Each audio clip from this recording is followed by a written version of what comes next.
Você já fez uma merda? Bateu o carro, eu sei que eu bati na traseira do carro e meu carro bateu bem na parte de trás.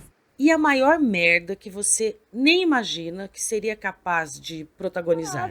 Então eu parava, dava uma buzinadinha e seguia. Em um momento, você só quer chegar em casa rapidamente e em segurança. A pessoa que tava vindo numa certa velocidade, embalada pela descida, normal. No outro, você nem sabe mais onde está. Eu não lembro exatamente, assim, minha memória deu uma apagada.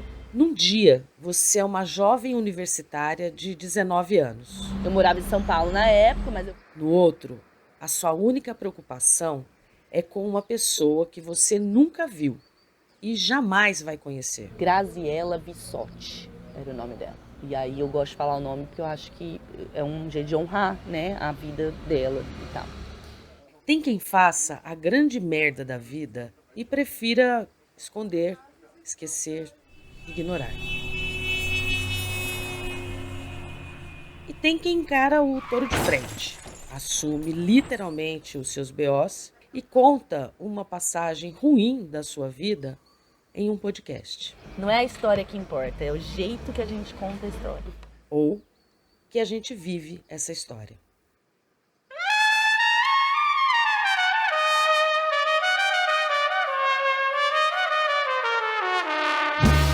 Eu sou a Dani Antunes e esse é o Escuta Aqui, o podcast das histórias de pessoas do interior de São Paulo.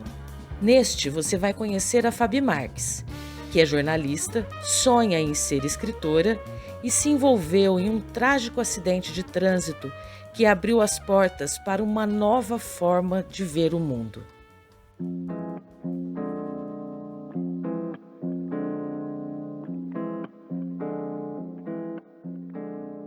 31 de julho de 1998. Nesse dia, a Fabi foi a uma festa em São José do Rio Preto, no interior de São Paulo, onde ainda moram os seus pais. Eu não tinha bebido, porque nessa festa tinha cerveja e nessa época, muitos anos atrás, eu ainda não gostava de cerveja. Era uma boate, se chamava Bloom, e no convite tinha uma regra: todos tinham de ir de preto. Mais jovem como era, fui embora bem tarde, tipo 5 horas da manhã. Parei com os amigos para comer lanche. Depois, ela deixou um amigo na casa dele e seguiu sozinha para a casa dos pais. Fui parando, sabe quando você vai parando no sinal?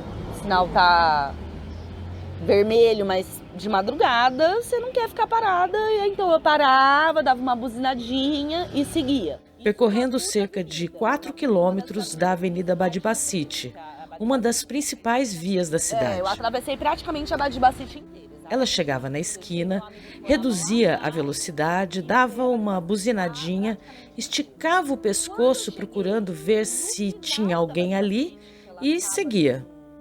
Quando chegou no final da avenida... Sinal, eu não lembro exatamente, assim, minha memória deu uma apagada. Bateu. Bateu o carro, eu lembro que eu bati na traseira do carro. No porta-malas desse carro tinha uma pessoa dormindo, a Graziela.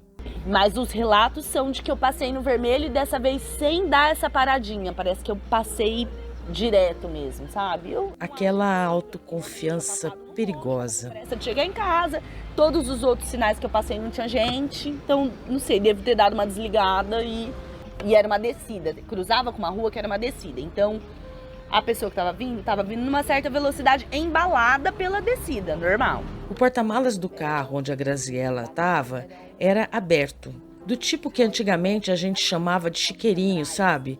E onde muita criança se encaixava nos anos 1970 e 1980, como eu. A Graziela, o irmão e os amigos voltavam de uma festa sertaneja que, pelo que eu pesquisei, acontecia pela primeira vez naquele ano de 1998 em Rio Preto.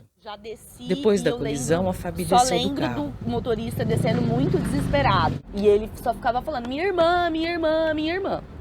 E aí, uns segundos depois do choque, eu fui entender que a irmã dele estava na traseira nesse lugar que a gente chama de chiqueiro, né? Os amigos dela apareceram no lugar e prestaram os primeiros socorros. Depois de alguns minutos, chegou uma amigona minha também que estava passando por ali, a Paty Casseb. E o casal era a Ju e o Cássio, que eram namorados na época. E eles eram médicos, alguém chamou a ambulância, o resgate, não sei quem foi. Foram todos para o hospital. Fiquei completamente passada, eu também bati a cabeça, fiz um corte, acho que foram 7 ou 8 pontos, e me deram um calmante, né, pra eu dormir.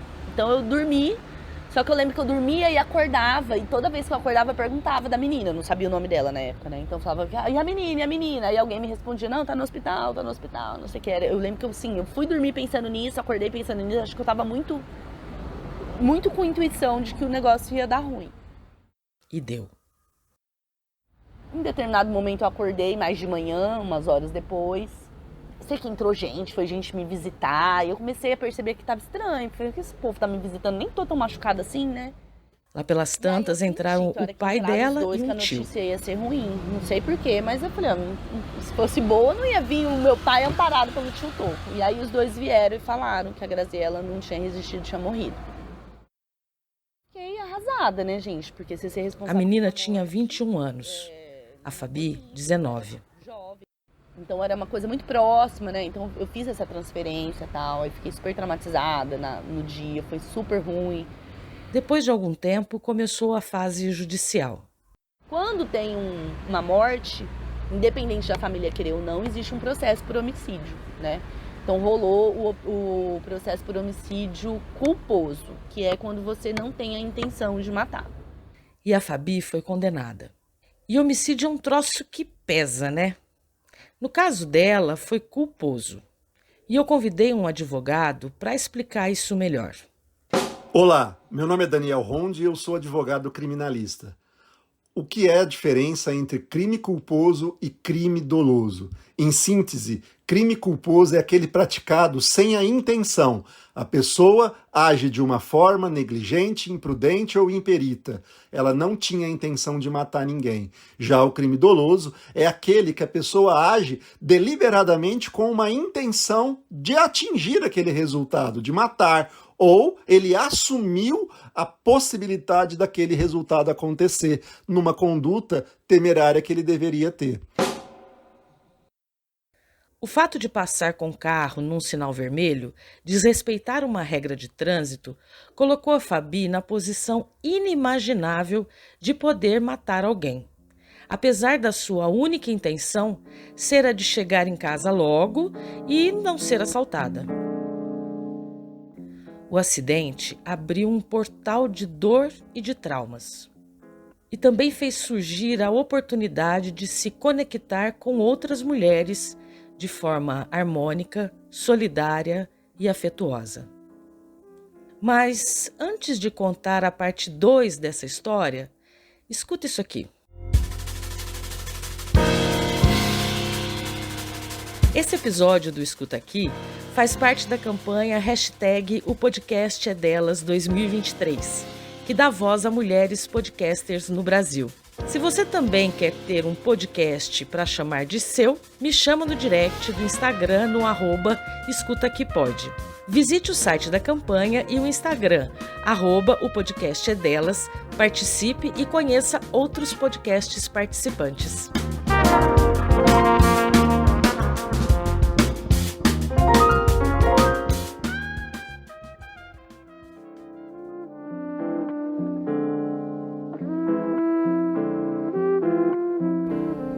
O acidente foi em 98, a minha condenação saiu em 2001. 2 anos sem carta e de serviços comunitários.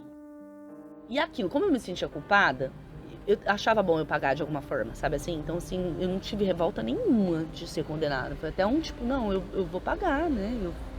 Vai apaziguar talvez um pouco minha culpa. A Fabi morava em São Paulo, onde fazia faculdade de jornalismo. A condenação saiu no final do curso. Apresentaram para ela uma lista de possibilidades, dentre elas a de prestar serviços no Conselho Estadual da Condição Feminina. Nessa época eu tinha zero entendimento de feminismo. Apesar de já ser uma jovem mais descolada, aberta, ela não entendia nada sobre isso. Não sabia que existia esse conselho, sabia que existia feminismo, sabia do movimento e tal, mas não entendia nem direito para que servia, pra ser bem sincero. Então, a Fabi teve o seu segundo grande encontro com uma mulher. Na verdade, Foi um presente, várias. porque era um órgão do governo estadual, com só mulheres trabalhando. E aí tinha várias frentes de trabalho.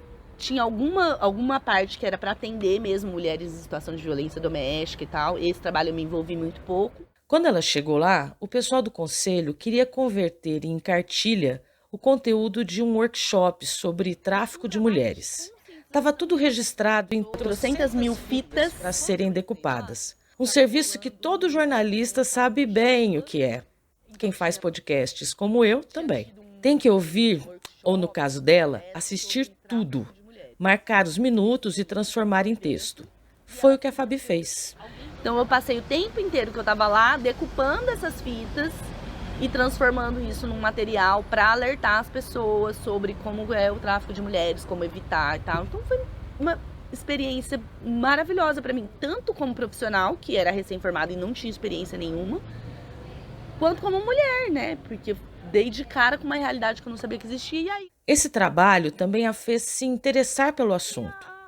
Passou a ler os livros da biblioteca que existia no conselho e a se conectar com as histórias que passavam por ali. no conselho abriu meus olhos para as mulheres em situação de violência. Que eu também era uma coisa fora da minha realidade, mas eu comecei a ver ali perto. Eu falei, nossa, gente, existe, não é pouco. Né? Aí teve um caso de uma menina que chegou lá, essa eu peguei, junto com a pessoa que atendeu. Que ela estava querendo denunciar o padrasto, porque o padrasto abusava dela, e só que a mãe não acreditava nela, ela estava sem saber o que fazer. Ela também participou de um projeto sobre mulheres que trabalham na Polícia Militar de São Paulo. Então era para fazer um levantamento de quantas mulheres tinham, quem era e tal. E aí precisava de alguém para redigir os textos, compilar os dados e tal, e me contrataram para esse projeto. A Fabi, além de prestar o serviço comunitário, determinado pela condenação judicial por homicídio culposo, eventualmente também foi contratada pelo Conselho para outros projetos e começou a sua carreira como jornalista e a sua trajetória feminista. Foi isso, então um negócio que era para ser um drama, foi um drama. Não vou tirar o drama que morreu uma pessoa, mas pessoalmente para mim acabou me trazendo frutos mesmo, assim, foi uma oportunidade de trabalho e de vida que até hoje eu agradeço de ter tido a oportunidade de prestar um serviço comunitário que foi rico para mim também, não só para os outros, né? Eu também aprendi, me ajudou também. Mais tarde, quando estava grávida do primeiro filho, ela se interessou pelo movimento do parto humanizado. E aí entrei no movimento de humanização do parto. Foi aí que eu comecei a entender mesmo, me entender como militante, como ativista, e aí comecei a entender mais direitos de mulher, o que a gente precisa fazer, o que a gente precisa conquistar. A Fabi hoje faz parte do Juntas. E é um coletivo feminista, antirracista e anticapacitista do PSOL.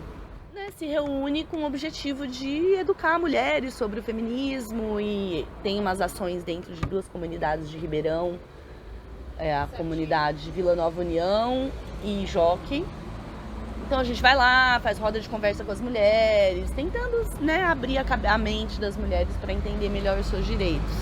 E com certeza tudo isso que eu sou hoje de feminista, no meu envolvimento, começou, essa sementinha foi plantada lá em 2001, 2002, foi o tempo que eu prestei serviço comunitário. Na realidade, foi em 1998. Você percebe que é por causa de uma mulher? Nossa, não tinha parado para fazer esse raciocínio. Essa história toda me fez pensar sobre justiça reparatória ou restaurativa. Que eu não ter ido pedir desculpa pros pais foi um negócio que eu não gostei. Eu queria muito ter ido olhar nos olhos deles, pra eles verem que, não sei o que passava na minha cabeça, né? Mas não pensar que eu era uma louca, bêbada, desvairada. Eu era uma menina também que me fiz uma cagada de passar e que eu sentia muito, eu tinha essa vontade. E não tive coragem, meus pais não deixaram. E eu pensei também que a Fabi é muito corajosa. Quando eu convidei para fazer parte dessa série, a ideia era contar uma outra história. E já estava até pronta.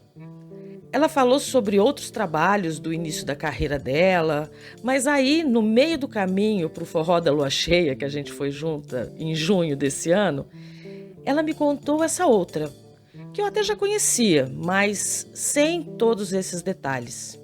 Quando eu propus mudar o episódio, ela regalou os olhos, abriu o bocão cheio de dentes e falou: "Nossa, é muito melhor." E a história é mesmo muito melhor. Não é a história que importa, é o jeito que a gente conta a história. Aliás, é isso que ela faz hoje. Ajuda pessoas e empresas a contarem as suas histórias nas redes sociais. Obrigada, Fabi. Espera, para! Antes da gente terminar, sobre justiça reparativa ou restauratória, eu acho que você deveria ouvir o podcast Crime e Castigo, produzido pela Rádio Novelo. Agora sim, vamos encerrar.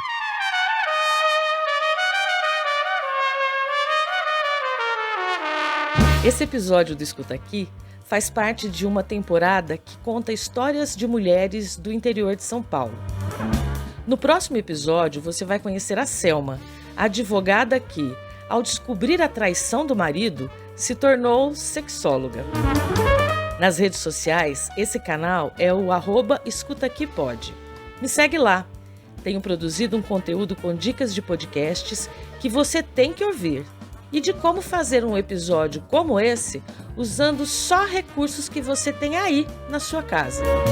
E você já sabe, esse episódio faz parte da campanha #O Podcast é Delas 2023, que dá voz a mulheres podcasters no Brasil. Visite o site da campanha e o Instagram, @O Podcast é Delas. Participe e conheça outros podcasts participantes. No mais, compartilhe com os amigos e faça uma podcaster feliz. Até a próxima!